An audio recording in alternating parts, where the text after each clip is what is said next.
Gee, sneezes. Oh yes, I'm doing paperwork today. Of course he's doing paperwork because that John Wright's so efficient. He is. Hey man, whether I'm in black and white or if I'm in color, it don't matter. Does it really get better than this? Does it? I mean, boy oh boy. Did I say that? Yes, I did. Boy oh boy. I better shave. I better go in another shave here pretty soon. But I will tell you, oh boy, I've got some girlfriends. I've got some girlfriends and I've got a lot of them. And you know, once somebody said to me, have you ever considered getting married again? Yes, I have. And I said, no, absolutely not. But that's not true. That's not true. You should never say never because you might change your mind. And saying that alone, boy oh boy. Boy oh boy. Now I got the Maryland that's down there in Portland, Oregon, and she's on tonight, and I should stop over there and, show my respects and maybe drop her, $5 worth of tokens. Maybe $10 worth of tokens. Maybe $15 worth of tokens, or maybe the grand prize, $20 worth of tokens. Because sometimes I play a game and anybody could win a 5, anybody could win a 10, anybody could win 15, or anybody could win 20. Because when you play John Wright, Monte Carlo on the 37-foot motorhome on Chatterbait, you may just win. We had a G-string summit, and it was awesome. It was awesome. When you have the most beautifulest women in the world, not almost the most beautifulest women in the world, the beautifulest women in the world. Why? They come from all walks of life. They're here to show what they've got. And why? They've got rights. They've got women rights. And I stand up for women's rights every day. And you could put an X right on that. And my dad was right there too on that one. Oh boy. He taught me a lot of things about that.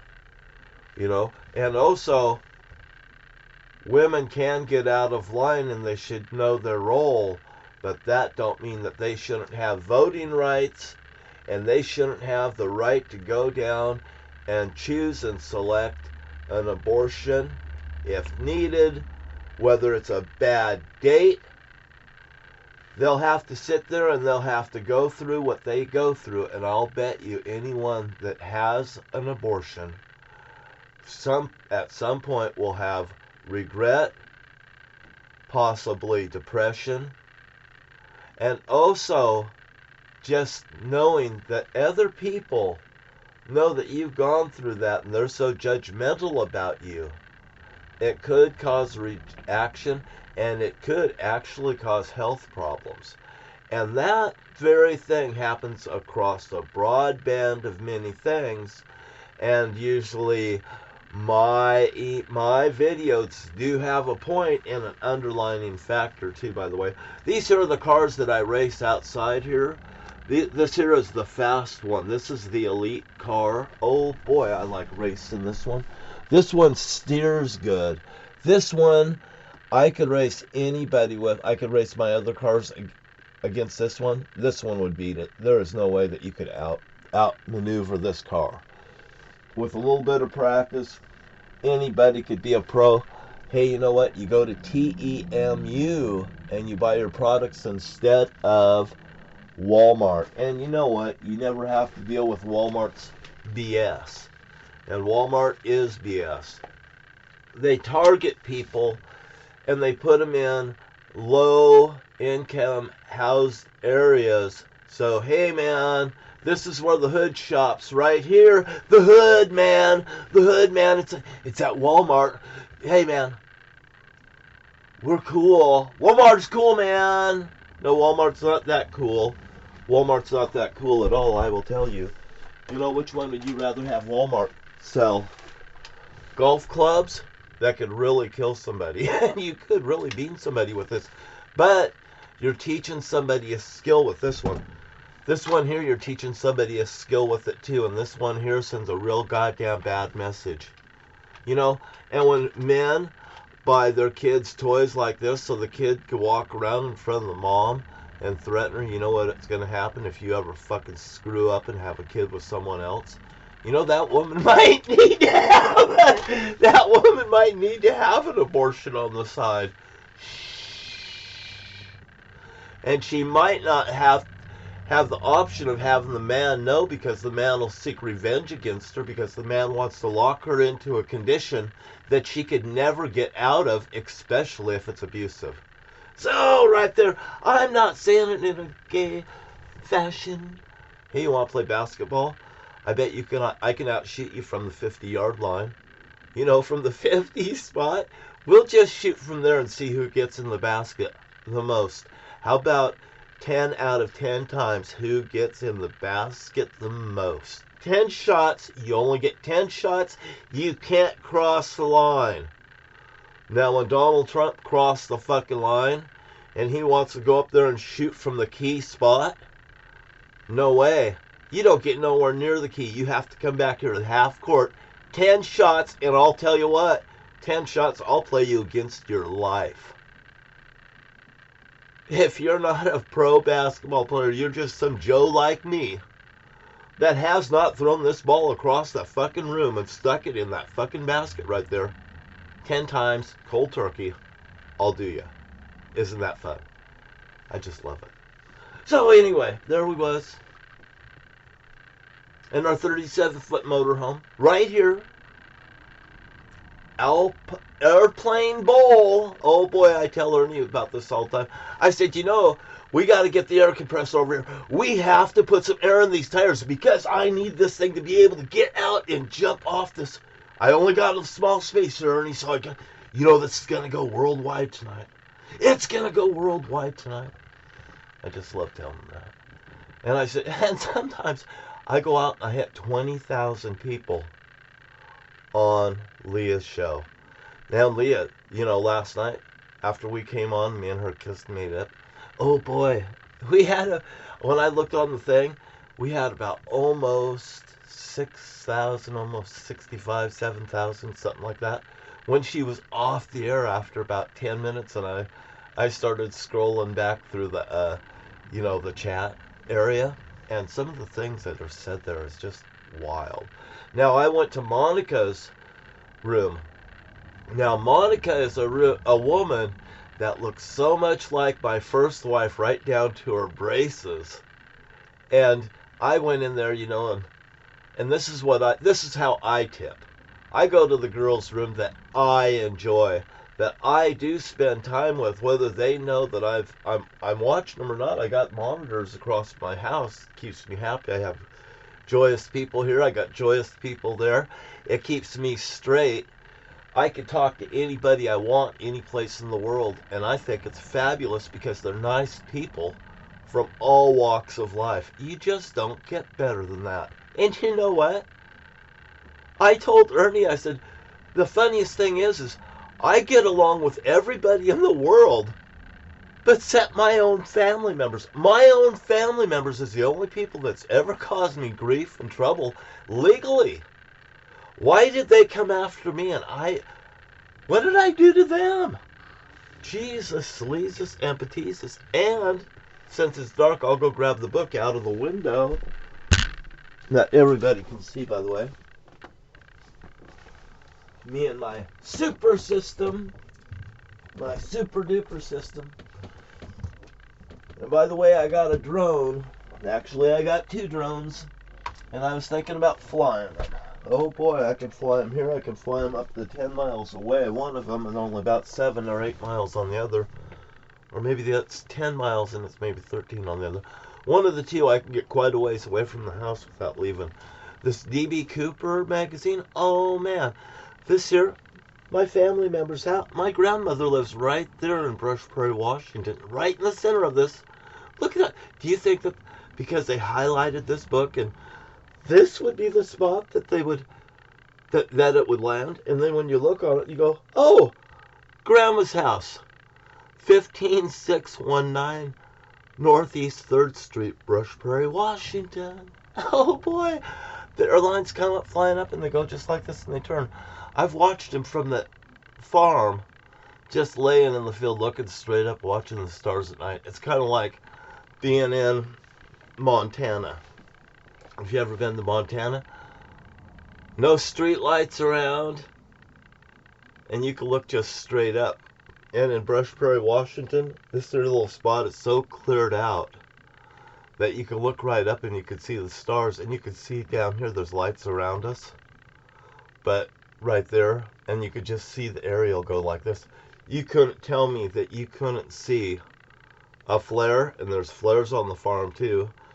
There was dynamite on the farm the last time I was there, and I almost threw it in the fire and blew us up. And Jack stopped me from throwing this thing that looked like a half keg, a wooden keg of beer or something, in a thing. I grabbed it by the top, and I went and just slung it like I was going to bowl it out there to the fire, you know, about 40, 50 feet away. I just throw things, you know, like this, and lofted out there to the fireplace and landed in it. And I had it just like this, and all of a sudden I felt somebody grab it, like somebody grabbed my bowling ball on the lane, you know, playing a joke. And it was my cousin Jack, and he goes, no, that's Grandpa's dynamite. And he looks really strange, like he knows something. I'm thinking to myself, what the fuck is their dynamite doing on the farm? You know, now over at my Uncle Ted's house over in Camas, Washougal, where my Aunt Patty's at, he has a construction company, and I've been there with my 67 El Camino, and he's welded up my rear end because I broke the frame on it because it's a high-performance car, period. Big stories on little car, bam. So anyway, I got pulled over doing over 150 miles an hour on that car, and that was a story, and it's already done. I can't make up stories that I've already created, by the way. And that's why when you tell the truth, and you tell the whole truth, and you come up with new stories, you go backpedal and say, did he say this story in the past? Fuck yeah, he probably did. He might have just said it just the way it was, maybe a little bit better when he had an extra shot of whiskey, had a good time with his girls. I love to tell the truth, the whole truth, nothing but the truth. You know, when I was a kid, I was forced to put my hand on a Bible and lie. Why will I lie to you now? Because I won't, because there's too much that counts on it. This guy here was my dad. If anybody knows me out there, you can identify this guy as George L. Wright. Think about it. Isn't that my dad, George L. Wright? If any of my ex-friends or anything sees this picture, you can identify that as my dad. You can identify this shirt that's on my chest as my brother Jerry's chest. As a matter of fact, right here on this baby outfit, right there that they put this on, that's my picture right there, and I think of my son that's I haven't seen in 10 years. Boy, oh boy. Me and my ex-wife, we'd probably like to see our children, and we'd probably like to see our children, and we'd like to see our children together, and we don't want any animosity around us from anyone, I would imagine. And I imagine that my ex-wife's heart hurts a glimpse of what mine does, because every action has an equal opposite reaction. What kind of friction have they put onto me and this woman and my friends in Lewis County, Washington? And I'd like to have some goddamn answers. You know, here I am right here. There's my friend Terry White. They put me and her together in our pictures, together in the Morton pictures, annuals and stuff. I'll tell you what, right there, they burnt down. My brother burnt down Terry White's house because it was an arson thing prior to Terry Shortridge being murdered. Because my dad ripped off that fucking hijacker's plane, and they were doing stuff in Morton. I had no idea, and they had a luxury over me. And my brother Jim at the time told me about Terry White's house being burnt down. He said that house was an insurance job. I'm like, what's an insurance job? I don't goddamn know their fucking insurance job. I don't know what they're fucking doing. But they were doing it. And it was all about this D.B. Cooper. I was picked up and held in front of my dad in that bowling alley in Morton, Washington after it was built. In front of my dad, threatened if I get in trouble, if I do anything, I'm getting paid, you know. I mean, I've told the story right there. I'm inside the bowling alley after that bowling alley's built on the red carpet. Right there, a cop comes through the door and he says, have you ever seen a pair of handcuffs before? And I look at him, I look at my dad, and he says, turn around. I look at my dad, and my dad, like, click, slams this thing tight on my wrist. He starts picking me up over and over right there in front of my dad. My dad's on the other side of the bar. I'm faced towards the window on the opposite, or the door on the opposite side of the bowling alley. My head's going from the right to the left. I could see my dad. I could see the bowling machines. I could fucking just go like this. I'm being punished but from a law enforcement officer in Lewis County, Washington. And I'll tell you what, they've murdered my friends. They've murdered a lot of my friends. Lisa, Morton Jane Doe, right there, Millhouse Smokehouse. They put a saw on the front of it. Millhouse Smokehouse, been renamed after Richard Milhous Nixon, President of the United States. And I'll tell you another thing. That bowling alley's been built right there, Milhous Nixon money. Richard Milhous Nixon also upgraded the bowling center in the in Washington, D.C. at the time when he was in the presidency. Then he got fucking booted out. He had to eject himself over Watergate. And Watergate was just no more than more of a thing of Richard Nixon's problem with the Republican Party, the Red Raspberries. Richard Milhous Nixon also ran the election with John F. Kennedy. I was named after John F. Kennedy. I was held in a cage, and my brother won a tapestry of John F. Kennedy.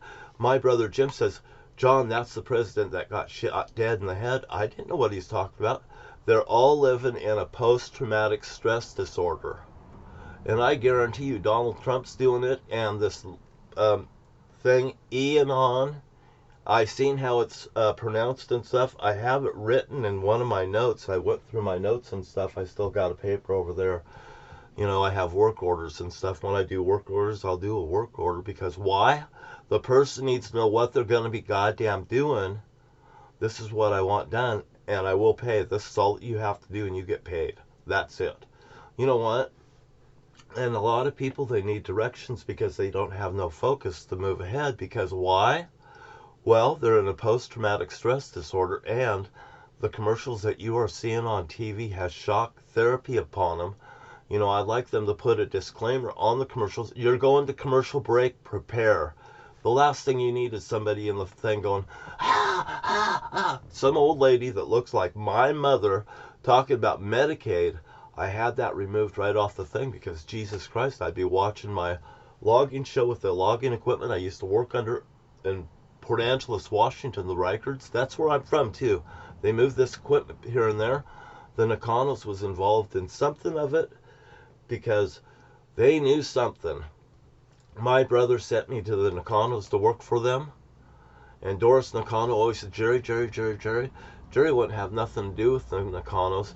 And also at the end of it, Chuck got hurt. And Jerry's telling me before I see Chuck, Chuck Nakano's dead, man. He's a dead man. And old people need to die. And he told me stuff about the Merwins and other things. And Chuck Nakano complained to me. I'm sure he got injured. He was through my attorney's office too. His sister works over there. Another insurance scam. Another goddamn thing. And they almost killed Chuck Nakano in the process of it. Chuck Nakano told me he was goddamn mad. And you know what? He seemed to be angered at me. And now I know why. Especially through everything that's gone on and the people that live in Lewis County. It's 19 minutes. I got to get out of here. My name's John Wright. Thank you for being here. I slept most of the day. I overwork all the time. Thank you for your time, and thank you for anybody that's heard from me in the last 72 hours. And if you got a message from me on your phone and you think that I'm angered or something, I'm not angered at you. I'm trying to be understanding. I'm trying to focus through this and work through it. You have a nice day. My name's John Wright. I'd run for governor of Washington State. I'll do the job. If nobody else wants to do it, I will do that job, and I will do it very well. Thank you for your time, and you have a great day. Never doubt the power of the handicap. Never underestimate the power of the handicap. And I'm right here, and I'm a retard, and I'm looking right at you. Are you there?